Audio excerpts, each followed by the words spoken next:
Hi, this is your host, Andrew Raffel, the founder and CEO of Baintree Wealth Advisors. And I want to welcome you to the Your Wealth and Beyond podcast, a show that was created to help you simplify the financial world and to ensure that you're living your best life now and in retirement. Each show, we're going to be bringing on experts that are going to help you build wealth and, most importantly, find purpose in what matters most. Financial literacy. I don't care if you're a business owner, a retiree, or a young professional. It can be daunting. Why? Because they don't teach it to you in school. So that's why I'm pleased to bring on to the podcast today, Tracey Bissett. She has spent her career helping individuals and business owners become financially fit so that they can be successful in all areas of their life. Whether it's understanding a profit and loss of your business, how does a balance sheet work, or digging into cash flow. These are things you need, especially business owners, to thrive and succeed.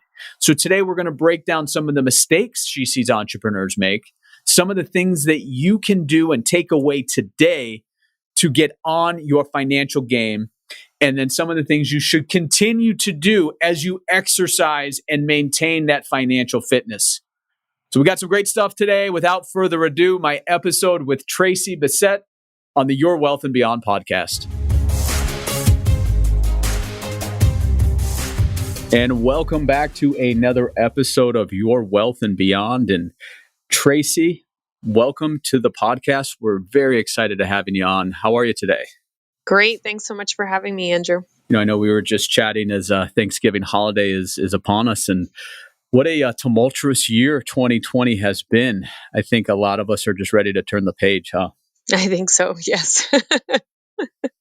But it's in these times of chaos that business owners and those that help business owners, which you do, especially on the financial side, can kind of look at a year like this and say, okay, what can we do to better our business, get things in order, and focus when things get back to normalcy, focus on having a thriving business. So that's, I think, what we've got to hope for, right?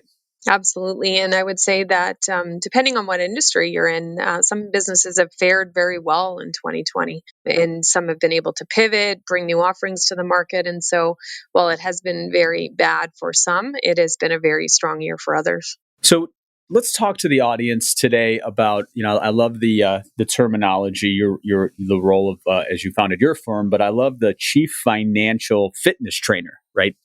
So, those that are business owners that have worked with financial advisors, what's the main difference between an advisor and what you do and how you built your company and what your passion is as a financial trainer? Absolutely. So my mission is really to increase financial acumen and knowledge around the world. And I predominantly work with young adults, and I work with entrepreneurs, and sometimes they're young entrepreneurs. And I like to come at it from this place of positivity. And so I talk about financial fitness because I think wherever we are starting is the place we are, and we can move forward and increase our knowledge and take control of our financial situations, whether it's in our personal lives or our business. And I'm really about the education. So I do a lot of coaching to help entrepreneurs understand how to read their financial statements, how to make sense of their cash flow cycles in their business, how can they proactively plan to deal with gaps in that cash flow. And so I would say I'm a complementary service provider to an advisor. I'm not going to create that financial plan for you and do any investments, but we're going to get a strategy together and talk about the goals you have to the business, what we should measure from a financial perspective, and then on the other side, bring in the advisor to help you with, say, tax planning and all the other stuff that goes along with it. So how did you, get into this side of it? I know at least here in the States, and I'm sure Canada's probably a little similar in the context of in school, they don't teach any of us really the financial end. Like you said, how to read financial statements, cash flow, balancing checkbooks, things like that. Is that the same over in Canada? Absolutely. We do a terrible job of teaching our young people and all the way through high school about money, the practical things they should need to know.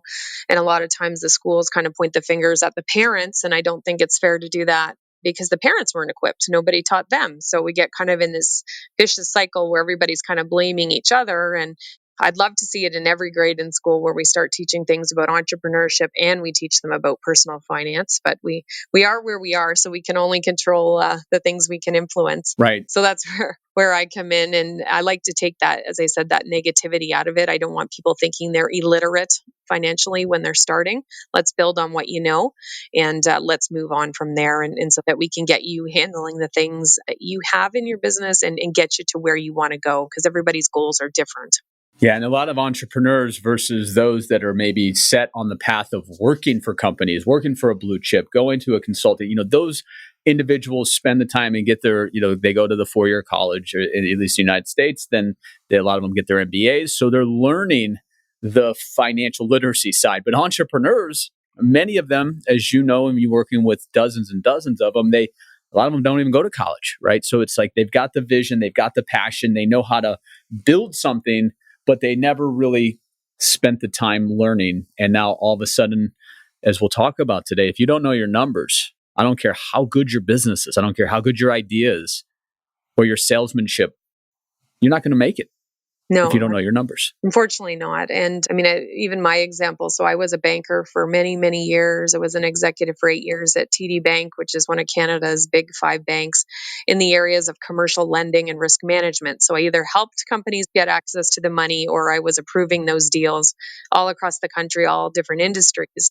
And so when I started my own business doing the financial coaching and education mandates, it was really, I was an expert at 3 things at the bank. And now all of a sudden I'm creating this business and I've got to wear 50 hats, and I don't know how to do marketing. I don't know anything about websites or social media. And so just recognizing as an entrepreneur that there's going to be things that you need to do that you don't know and you didn't have training for, and that's perfectly normal. And for the majority, that's on the financial side. So I had that piece down, but I had to learn all the rest. Entrepreneurs are kind of coming at it usually from the other angle, because they're super skilled at whatever their business is in, and they've got to learn the other skills. So let's take it from, kind of that 101 basics, an entrepreneur that's just getting their concept and their company going. On the financial side, as we have this business in its infancy and it's just they may be even at this point the only employee, what should they do? You listeners out there that want to start a business, what are some of those things that they can do to get started and to focus on the numbers from the get-go? So first off, I think it's highly good use of time to create a business plan. And the Okay. majority of entrepreneurs that I talk to, they like to just jump right in and get started. But when you do a business plan, you actually validate your idea for your product or your service, and you test it out with the market. Not only one, for a fit that somebody wants to buy it, but number two, that they want to buy it at a price point that you can actually make money. And that's really important, because I work with a lot of entrepreneurs. The sales range from anywhere from 100,000 to 2 million. And the common denominator with most of these companies that I work with is that they're losing money and they're not getting steady paychecks. So you've got to validate that someone will buy it, and then you can actually sell it at a price you can make some profit. Once you've done that, you want to map through how long is it going to take to get this business off the ground. And by no means do you have to do it yourself. You can certainly work with an accountant, you can work with a financial coach. There's lots of templates online to do that if you need some support. So by no means do you have to do it alone. But if you think it's going to take you 3 months to maybe hit that sales, let's maybe double it, because things take longer than we think. If you think your expenses are going to be 100, probably going to be 200, just as an example. So we've got a plan for taking longer and costing more than we think. And so having that in your mind before maybe you leave a job in corporate, before you take those savings and put it into the business, knowing all those possible risks and understanding the likelihoods is really important before you get going. So that's what I'd say the first couple steps are. And, as you're starting a business, that entrepreneur may not have the ability or the money to hire a bookkeeper or a CPA. But what should they look at that as part of when they're building their business plan, as part of an investment in the business, is to within a year or two, try to find somebody that they can trust, that can take some of the work away from them and also help guide them. Somebody not so much like, well, you're a trainer versus a CPA, but somebody like you or somebody who understands the tax side of things. For sure. And so a couple of mistakes I see kind of right at the outset. Either one, entrepreneurs completely delegate the accountability for the whole financial side, the numbers piece of the business, to a bookkeeper or an accountant. And I think definitely you should make use of them as you can afford it and your cash flow allows. Or two, you just kind of think, if I sell stuff, I'm going to be profitable and it will just work itself out. So kind of the denial route. No matter what you're doing in your business, you've got to be accountable for the numbers. So I think that it's just as important, like you're going to use funds and make an investment in marketing. You've got to make an investment to have those numbers at your fingertips, because what gets measured gets monitored. It drives you towards your goals. And if you don't know where you're going from a financial standpoint, it's pretty hard to get there. So I do view it to be a key piece of the business, and certainly something you want to put an investment in. And then, when we look at cash flow, which is the lifeline of a company, especially a company that's just getting off the ground, what are some of the mistakes that you see young entrepreneurs make with regards to cash flow, and with cash flow then understanding, what they can afford as they start growing the company? So one of the big ones is thinking that cash flow is the same as kind of your income statement and your profit. So when we think about a P&L or a profit and loss income statement, all the different names mean the same thing. We're really measuring our sales and all of our expenses. And that's according to accounting rules. But when it comes to cash flow, we're measuring all the money that comes into your bank account and all the money that goes out. And the difference at any given time is what you've got to deal with. And if you have a type of business where you get paid after you deliver a product or a service, you're going to have this time delay between when you recognize your sale and when you actually get the cash. And it's really critical in those early days, especially, but even through times of growth, that you have enough cash to keep the business going. Certainly at my time at TD, I've seen businesses go under in as quick as 90 days because they didn't have the cash flow to get them through to pay those bills while they were waiting to get paid from their customers. So every industry is a little bit different. If we thought about event planning, we're going to have a wedding, pretty standard. If we were booking our wedding, we're going to pay that person a deposit up front. They're going to get paid the rest on the day of the wedding. So they've got cash up front. Other services, you may get the service first and then you pay later. So think about how your customers are going to pay you is a really good practice, and if that's going to work for you. And then if they're going to pay you, they say in 30 days, count on it being 60 or 90 so that you can bridge that difference. Yeah, and especially if you're a small business and one of your vendors where you have accounts payable is a larger business, they've got the power, they've got the control, and sometimes we've seen it where it's 90 days that they paid you, and you really have no leg to stand on, and they of course can use their power of just their scale to kind of just push around the small business owner. So in the case of if we are cash flow sensitive, there's that catch 22 of, well, I can't get money from the bank, and as you were on the TD side, because I don't have the time, I don't have the wherewithal to show that this business has been in business and has the ability to pay back that loan. So I'm in this catch 22. Mm-hmm. So certainly at the beginning, it's going to be based on your personal credit history. So you should be able to access some amount of money, whether it's going to be enough. In Canada, we've got the Business Development Bank of Canada. They have more flexible lending criteria. And I know you have your small business centers where maybe some grants, some other types of loans for starting organizations, and then see who you can access kind of on the other side, that supplier credit from. Maybe you can get things from your supplier and you can actually sell them and turn around to get the cash to pay them before that invoice is due. So it's a function of being creative, knowing what those numbers look like, so then you can actually brainstorm all the possible ways to solve that gap.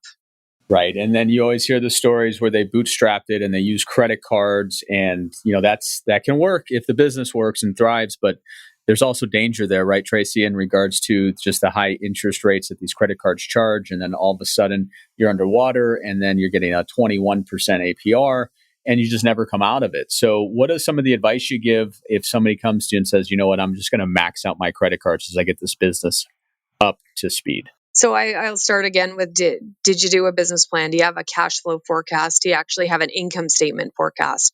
Is this going to make money? Because certainly when you're maxing out your credit cards, the credit scores don't like that in particular. They like to see you kind of at the middle of the limit when you're using it. So it can negatively impact your credit score, which could affect things down the road. But if you've really done the numbers and you see that it's going to be profitable, sure, full steam ahead, you're going to be able to pay that off. And then I would encourage you to get access to financing that's at a lower rate. But if you haven't done the math, and then when we do it, we see that there's a high risk it's not going to work, it will really depend on your risk tolerance, what your backup plans are, if you're willing to take that risk. And sometimes when you do the business plan and do those cash flow projections, income statement projections, an outcome that people don't like, but it is a good outcome, is if you see that the business doesn't work. That's good before you invest your time, before you take either savings or you rack up those credit cards, to know that in advance, because then it gives you the option of, okay, maybe I didn't choose the right client. Maybe when I try this client group, they are willing to pay the amount of money that I need. Maybe I need to alter my offering. And so it gives you that flexibility up front before you've sunk your time and your money or incurred debt to do that. So when somebody's hired you, have you, as they're starting their business or, having struggling with the business, have you looked at them and, do you come in and say, or try to poke holes and just say, hey, look, what you're doing isn't working and you need to pivot, or you may need to look in the mirror and say, this business isn't viable?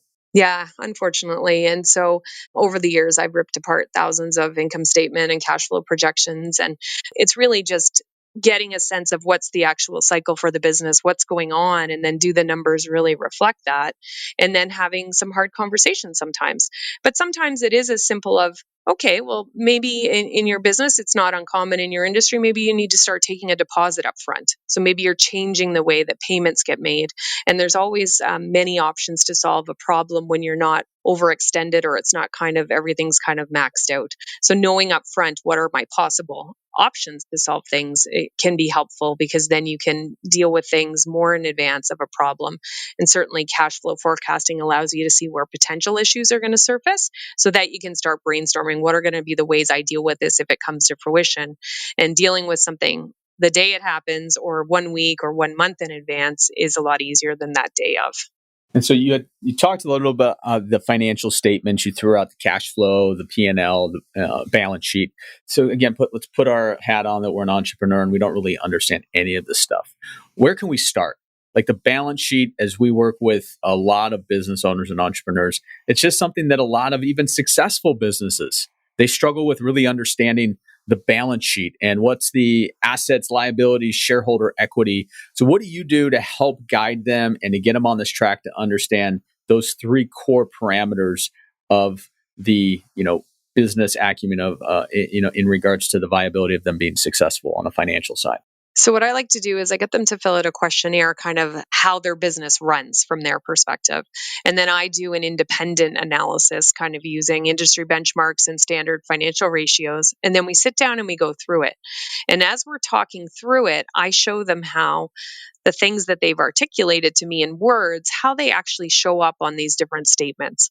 So, if you've made a sale, I show them where it shows up on the income statement as the sales. If they're going to get paid after the fact, how then on the balance sheet it's showing up as an accounts receivable. And we talk about the different things they've described to me, but show them exactly where on those statements, how it kind of all fits together and how one statement's connected to the other. So it's a really hands on, it's very customized for the most part. And it's their questions, their understanding, their business in that moment, so that there's no silly questions. And it usually, once that discussion starts, where perhaps there was no questions at the beginning because they weren't sure what to ask, all of a sudden kind of the floodgates open and they're like, okay, well, I've heard this term, but I don't know what that is. Can we talk about this next? And so it's really just having a chat with looking at the numbers based on how they've described things verbally to me. And when it comes to getting paid themselves, like where do you see that business owners are struggling, or when a lot of times we'll see a business owner only taking distributions and not paying themselves a salary. So there's many red flags with that as is. But Mhm. how do you try to get a business owner to pay themselves first for the work that they're doing, and then from whatever profits at the end of the day will be distributed down to them? Yeah, I mean, there's three ways you can get paid in your business. You can take salary, as you mentioned, dividends, and then if there are shareholder loans you've put in as your investment into the business, or money you haven't taken out. repay those. And so typically when I'm working with people, they're at that point where they're so frustrated. They got into business for freedom, flexibility. They've made commitments generally to their family or others, and they haven't been able to live up to them because they're not making enough money. So it starts back to that pricing angle. And then if we can sort that through and we can see that, yeah, there is room to move here. Let's make some changes and modifications. Then we start taking a look at, okay, how much can you start paying yourself consistently on a salary basis? And we use the cash flow forecast to kind of play with different numbers to see what's going to be feasible over the months, because we don't want to put it too high one month, take it down the next. We want to start getting into that regular cadence like you talked about. And certainly in Canada, we've seen, and I've never seen it so critical, that during COVID, a lot of the metrics around support from the government were fixated around that level of compensation that business owners were getting.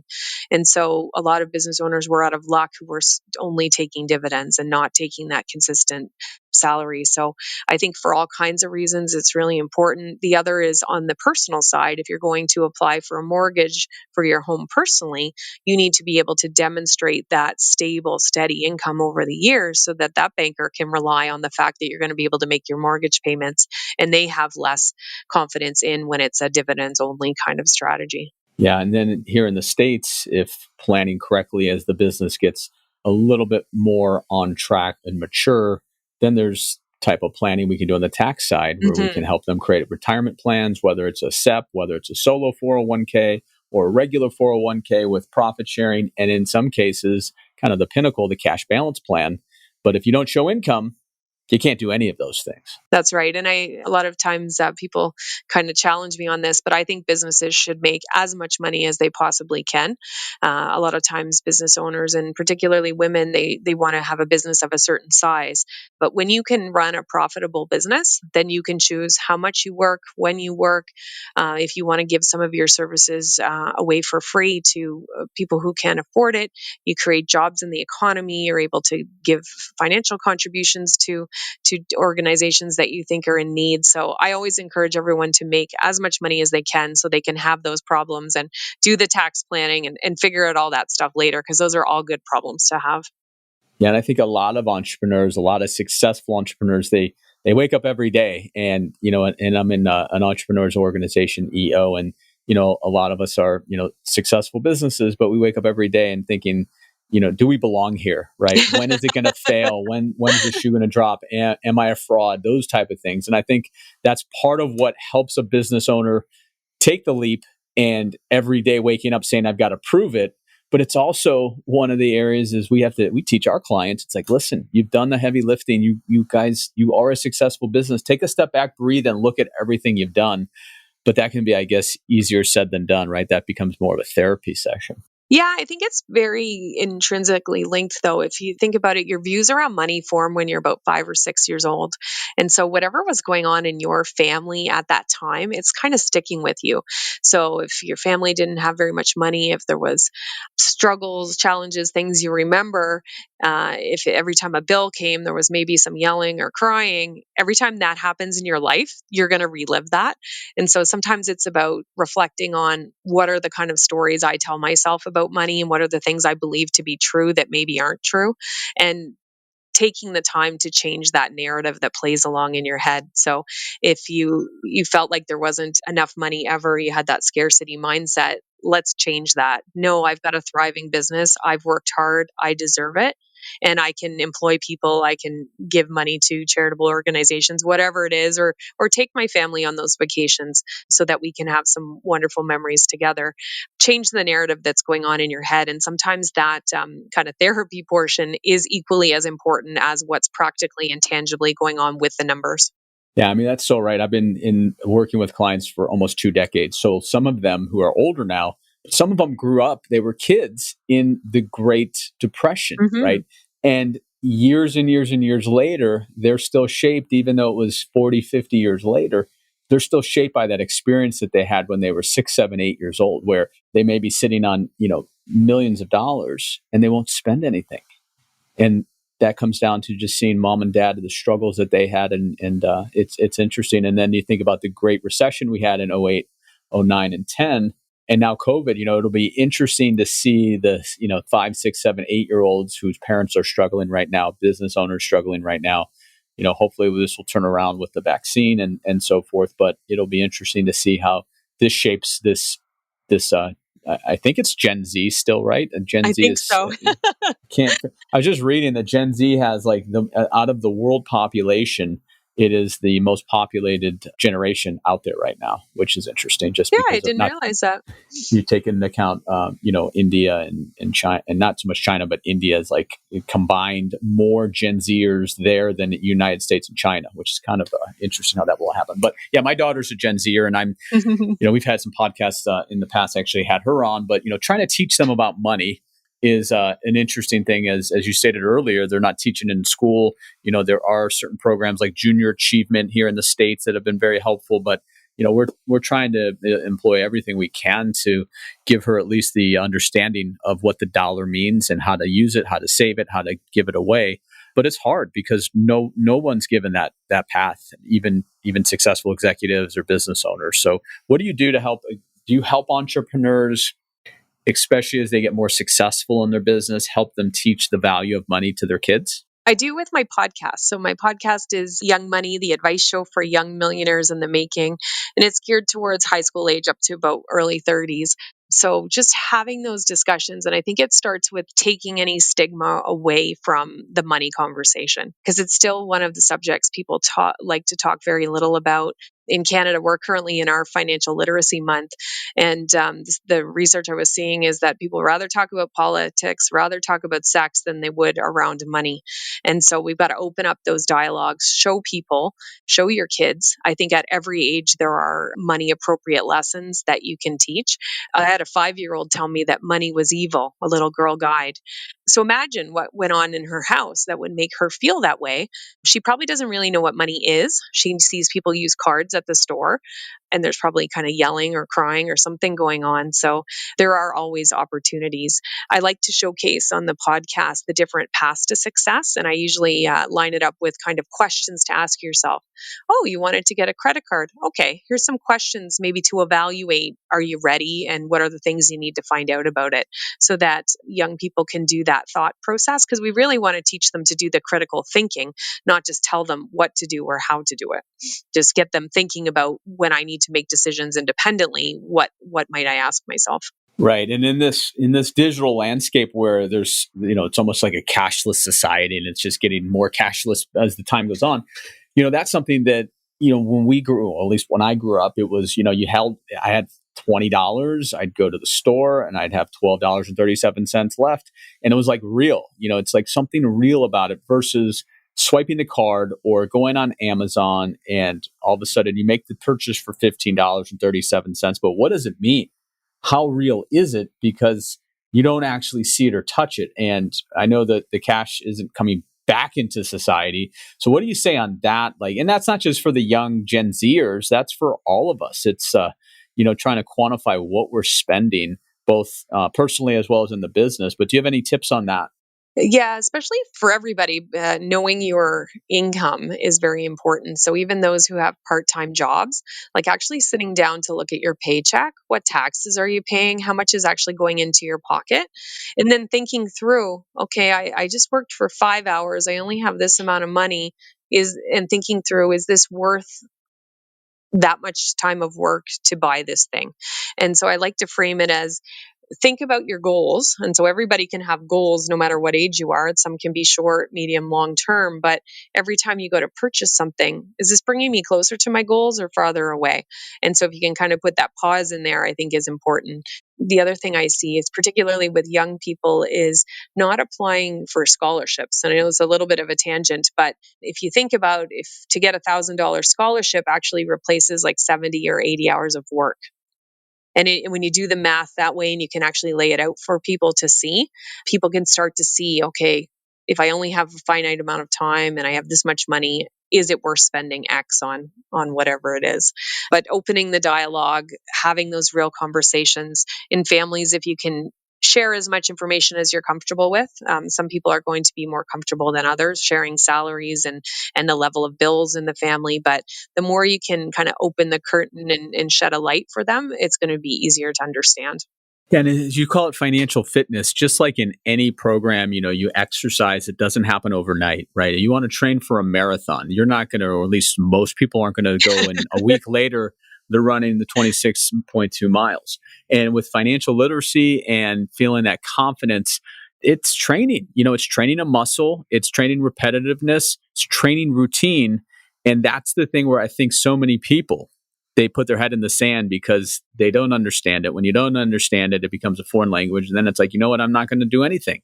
So how do you get through to somebody? Because when they come to you, they're coming to you because they know they need you.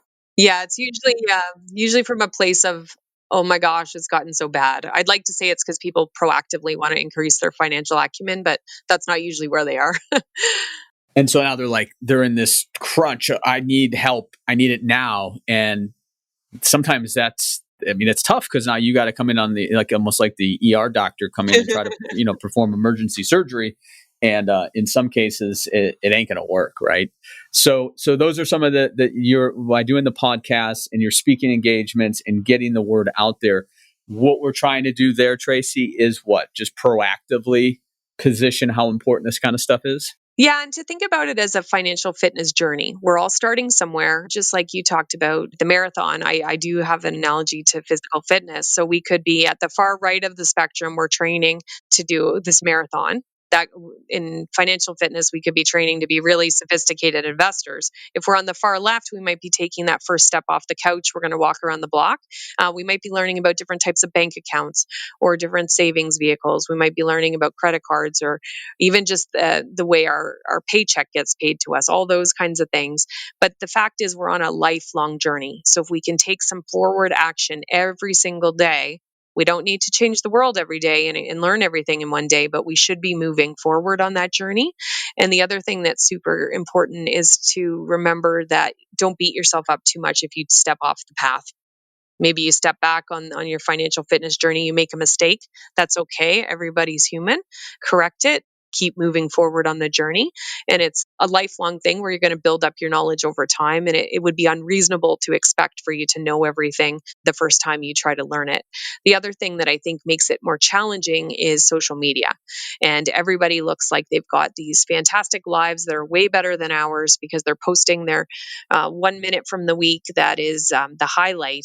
And until you actually know someone's financial position, you should really kind of stay out of their money business story or their everything that goes with that. Because there's a lot of people feeling like, oh my gosh, my life is not as great as theirs. What can I do? Or there's nothing I can do and it's hopeless. But they could be fully funding their life on debt. You don't know the situation. So don't focus on them, focus on you. Focus on your values, your goals, and figure out a plan either by yourself or by tapping into resources and work towards your goals because you need to be happy in your life. Yeah, that's so true. I mean, we even get that for somebody who's getting closer to retirement. And, you get the question a lot is how am I doing once we know their story and their, financial assets? How am I doing against Mm-hmm. your other clients? And it's like, I tell them you can't answer that, because somebody who has maybe a lot more zeros than the next person in their net worth, they may have a much higher cost of living and 3 houses and traveling and a lot of people on the payroll versus a person who's got a nice, maybe they have a pension, social Mm-hmm. security, they don't have any debt and they have a lot less money, but they're living more comfortably, right? So everyone's story is a little bit different. And that's the same thing on the business owner side. Yeah, absolutely. So my recommendation, and I talk about it a lot, is not to be judgmental. Don't judge others. Don't judge yourself. Also, don't be a financial bully. If you know your friends or family members have different goals than you, don't kind of guilt them into trying to do things with you that they've got to spend money on. Everybody's going to have different things they want to do, and them saying no or not right now should be okay. So leave it at that. And so through this last, 9-10 months, you've been working with a lot of your clients with COVID and the uncertainty of things. What are you seeing as trends and what are you trying to help your business owner clients focus on in this time of such uncertainty of just the day to day of what's going to happen next week, next month, next quarter? Yeah. So I was working at TD in 2008, 2009. So I saw certainly what happened at that time. And we know companies that went through that period, the ones who did not only just survive, but they thrived. They had lower debt levels and they had cash on reserve. So a lot of the conversations that I've had with business owners were around not wanting to actually apply for some of the government supports, which I found fairly unusual. They wanted to leave the money for other companies. And so encouraging them to apply for every single support that they can. And if they didn't have an immediate need for the money, build up those cash reserves. I've certainly seen a lot of creativity around this is my service offering. How can it's still doing well. How can I double down on this? So some people took those government supports and actually invested more in a particular area of their business, and some completely pivoted. So having, again, though, as we discussed earlier, having that realistic hard conversation with yourself if you need it. So if you weren't doing well before March came and things were not going well when the economy was okay, should you continue to take on more debt is one of those conversations too, because you might be just digging yourself a little bit bigger hole that you won't be able to come out because maybe you hadn't recognized earlier that the offering isn't really what the market needs anymore. So it's about being honest and getting having the conversations you might not want to have too. And what we've seen too is during the pandemic is businesses that have relationships with the smaller local banks here in the States, they were able to get the help a lot faster than these businesses that were small businesses that had the big Bank of America, Wells Fargo, those kind of push them down. So that's one thing that we're giving the advice to business owners is if you don't have a relationship with your local bank, and not take away from your old employer TD, Mm-hmm. but tying in and having a relationship there so they have that personal touch, they can help you grow, you're helping each other grow. Is that something that you also recommend both with your US and Canadian clients? I do. And I certainly recommend number one, have a relationship with a bank because a lot of small businesses don't. So, number one, have at least one relationship, but you should be keeping in touch with multiple lenders, not as your primary, but so that if something happens and doesn't go as you planned with your existing one, you already have somebody who knows your business and could step in to support. And it's really important to know how to conduct that relationship. So, that could be a whole nother podcast, but certainly you want to be transparent with your banker. You want to be credible and knowledgeable about your numbers. You want to be honest if you've had some challenges in the past when they look at your numbers, be able to explain what you're going to do differently, but they're not your best friend. So you're not going to go into their office and start crying on their shoulder, but you're going to be transparent. And the more credible you can sound and knowledgeable about your financial position is going to give them confidence. So when they go to make those applications and recommendations, that they can do so more confidently.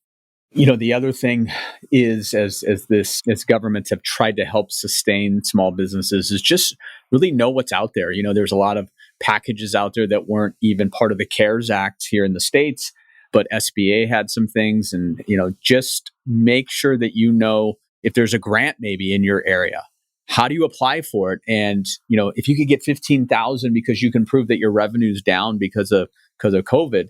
We actually had some business owners here in Arizona that there was a grant where they got up to like $25,000. But if you don't know, they're not going to hand it out to you. So you got to stay well versed and stay connected to the people that are going to help you. Absolutely. And so making sure you're on mailing lists for certain accounting firms, for business associations in the community and nationally as well. It's a great way to stay in touch because you don't want to miss out on any of those opportunities. One of those might make the difference between your business just surviving versus thriving, as I mentioned before. Because if you are in an industry that's growing, growth is hungry too, and it needs cash. So if you could get some investment in that was on a grant basis, that'd be phenomenal. And so somebody who comes to you that's looking for help, what does the coaching look like? And whether it be you or they work with somebody else, let's walk through kind of a high level of a coaching program for a business owner on the financial literacy side. Sure. So with the clients I work one-on-one with, first there's a kind of a questionnaire where we get kind of the nuts and bolts of how the business runs, the things and the processes and practice that are in place.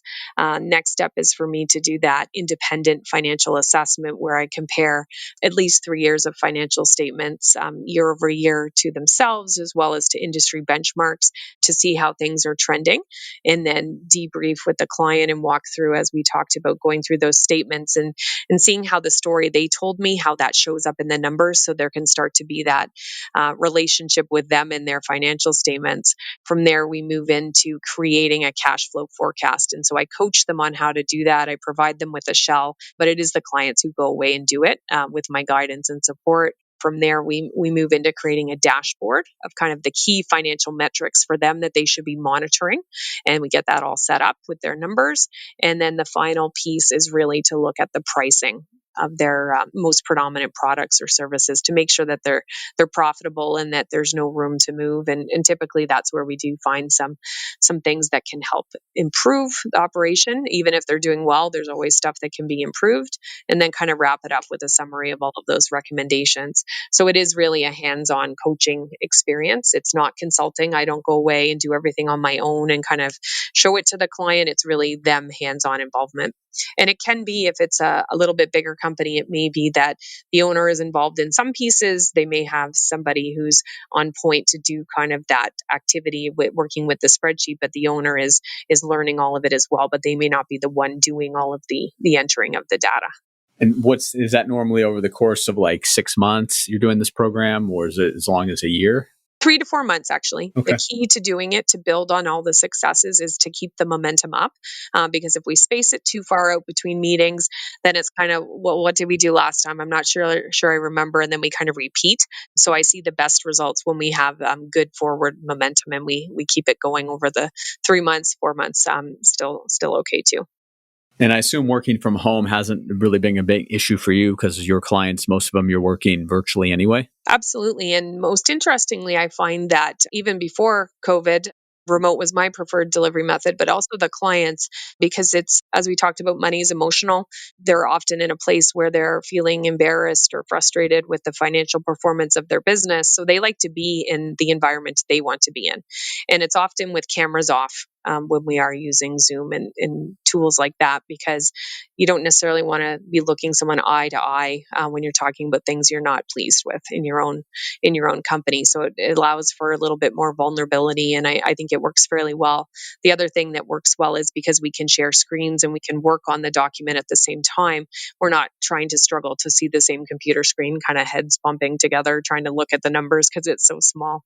And your website is full of a lot of, it seems to be updated, relevant stuff, which is great. hmm When I was doing some homework before this, I mean, how many podcasts have you been on? Is it like over 100? I was going to say, it's like, whoa, Maybe and I know 35 or 40, I would there. say. Yeah, I'm pretty active on shows. And I have a YouTube channel I'm getting up and running that's dedicated predominantly for entrepreneurs. So it's going to be kind of videos that outline all those questions that people have that just kind of want to get the short nuggets to answer it. So stay tuned for that to come soon.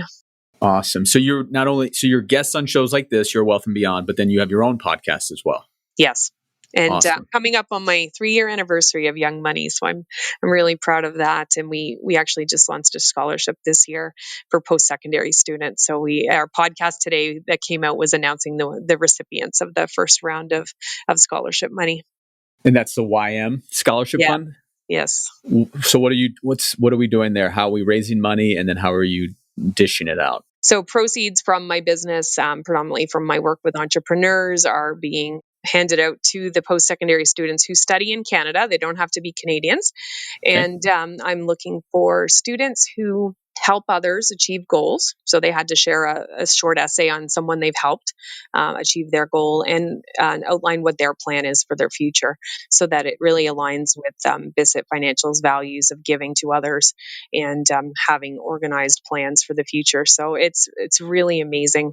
I had intended to give out 5 scholarships. The amount of money is not significant, but I was so touched by the story. So we ended up giving out 7, which is great. And when I was that age, I was not aware of most of the issues that they're going to tackle in the world. So it's so exciting to see what they're going to be doing, from looking into Indigenous land rights to dealing with mental health issues to addiction issues. And one of the recipients wants to do nursing in remote communities to make sure that people have great access to healthcare. So it's tremendous, their individual efforts, and then collectively what they'll be able to accomplish going forward.